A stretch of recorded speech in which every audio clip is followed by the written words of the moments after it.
On va prendre maintenant le temps de décrypter un événement politique qu'Israël regarde de près. Hier, le dirigeant syrien islamiste Ahmad al-Shara était en Russie pour y rencontrer Vladimir Poutine. Lors de cette visite, il a demandé l'extradition de Bachar el-Assad, l'ancien dictateur syrien, mais aussi d'autres questions étaient évidemment sur la table. Et pour en parler, nous sommes avec le journaliste et fondateur de Metula News Agency, Stéphane Juffa. Bonjour.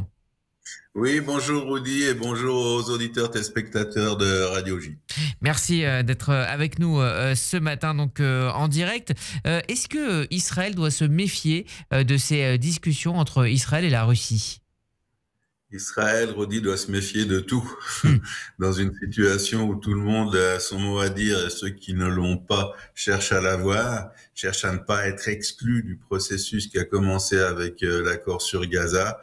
Tout le monde essaie de se renforcer et se renforcer, ça se fait toujours au détriment de quelqu'un d'autre. Alors, inquiet, pas forcément, mais attentif. Oui, on est très attentif à ce qui se passe en Syrie et on est très attentif à ce qui se passe avec la Russie, notamment les relations avec la Syrie, mais surtout les relations entre la Russie et l'Iran.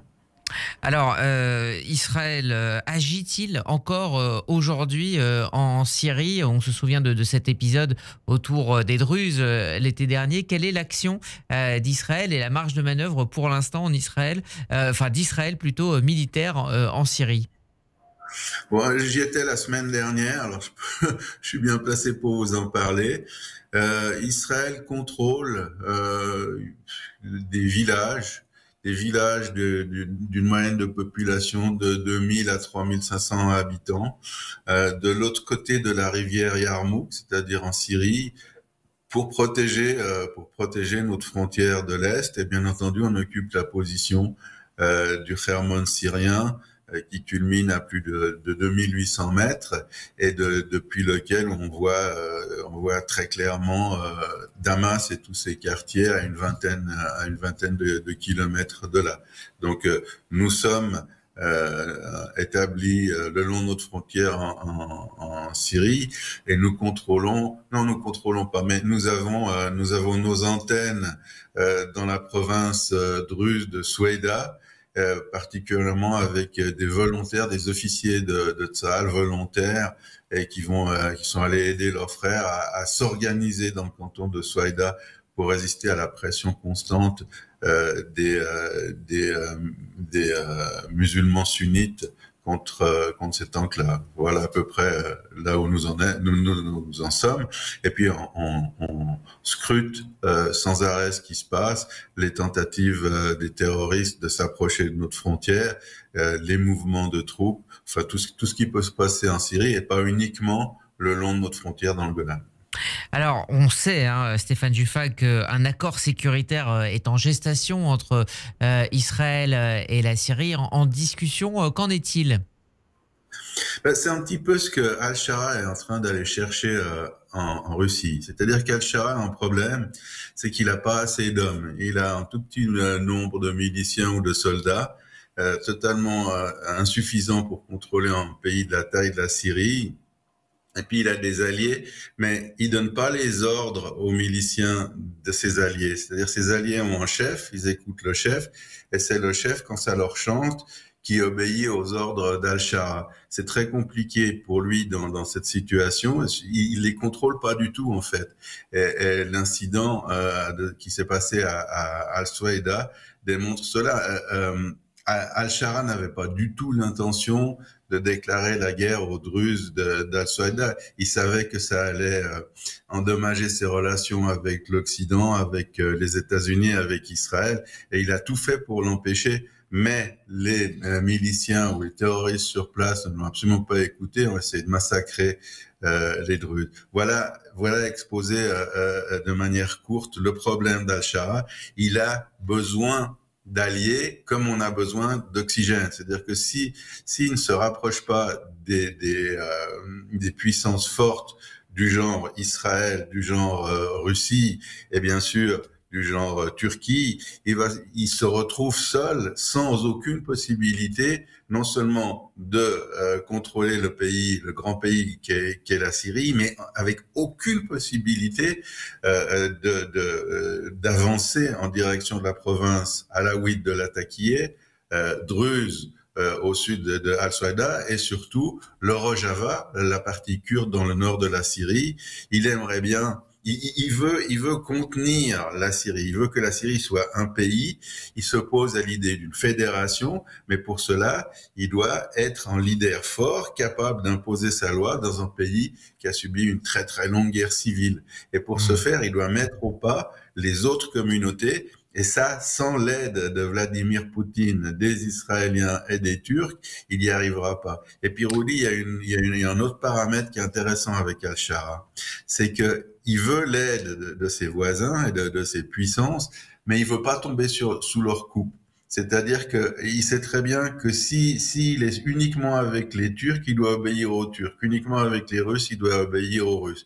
Alors, ce qu'il essaie de faire, c'est de créer une multitude d'amis ou d'alliés qui se neutralisent l'un l'autre et qui lui laissent une marge de manœuvre, et il essaie de manœuvrer justement de cette manière. C'est vraiment pas évident. Stéphane Jeffa, est-ce que dans cette optique, Al-Shara pourrait aller jusqu'à la reconnaissance de son voisin israélien? Alors on n'en est pas loin du tout, parce qu'Al-Shara, dans l'optique que je viens de développer, il a aucun problème avec Israël. C'est pas pour quelques arpents de Golan qui va s'empêcher de faire la paix avec Israël. On en est à des discussions sécuritaires très avancées, Rudy. Des points de détail, et les points de détail des deux côtés, on dit qu'ils peuvent être surpassés.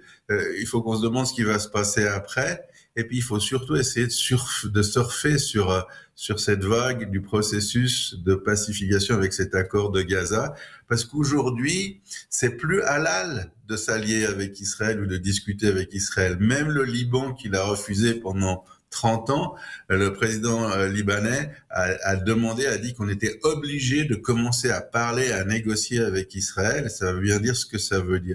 Donc, il n'y a pas vraiment de barrière, à part une barrière intérieure, c'est-à-dire ces alliés salafistes d'Al-Shara, eh ben, ils sont vraiment pas pressés ou vraiment pas d'accord d'un rapprochement entre la Syrie et l'idée salafiste. On leur a dit pendant des années qu'Israël était l'ennemi suprême, et puis on peut pas leur dire de but en blanc que non, c'est pas vrai, c'est notre allié, et puis on va faire la paix avec lui. Donc il y a cette opposition des alliés même, des alliés domestiques d'Al-Shara, et il peut la surpasser. Donc je ne vois pas de raisons pour lesquelles, je dirais, dans un délai d'1 année à 2 ans, il n'y ait pas vraiment la paix. Là, je parle plus d'un traité touchant le sécuritaire. Je parle vraiment de la paix. À mon avis, dans 2 ans, on peut aller boire le café ensemble dans le souk de Damas. Il paraît qu'il est très bon.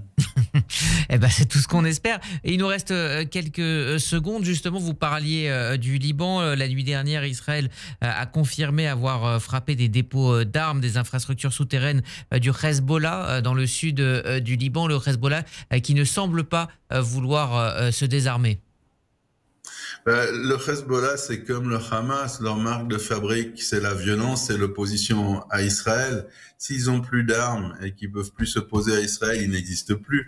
Au niveau politique, au niveau humanitaire, ils ont rien à offrir, ils ont jamais rien eu à offrir. Ce ne sont vraiment pas des partis politiques, il faut bien le concevoir. Ce sont des organisations terroristes, souvent au service, au moins partiellement d'autres puissances, et pour exister, pour avoir de la matière, pour être tangible et avoir leur mot à dire, ils sont obligés de cultiver justement leur armement. C'est ce qu'ils essaient de faire. Pour le Hezbollah, Rudy, c'est de plus en plus compliqué parce qu'on les voit tout le temps sur la rédaction, sans arrêt, jour et nuit. On a des drones qui vont filmer avec une incroyable définition ce qui se passe dans tout le sud Liban. Et dès qu'on voit ouais, ils sont répertoriés des terroristes qui sortent de chez eux ou qui prennent leur voiture. Eh bien, on est là pour les frapper avec des missiles et les éliminer. Merci Stéphane Joufa, donc directeur, créateur donc de Metula News Agency depuis le nord d'Israël. Merci de nous avoir éclairé sur ce sujet extrêmement pointu ce matin.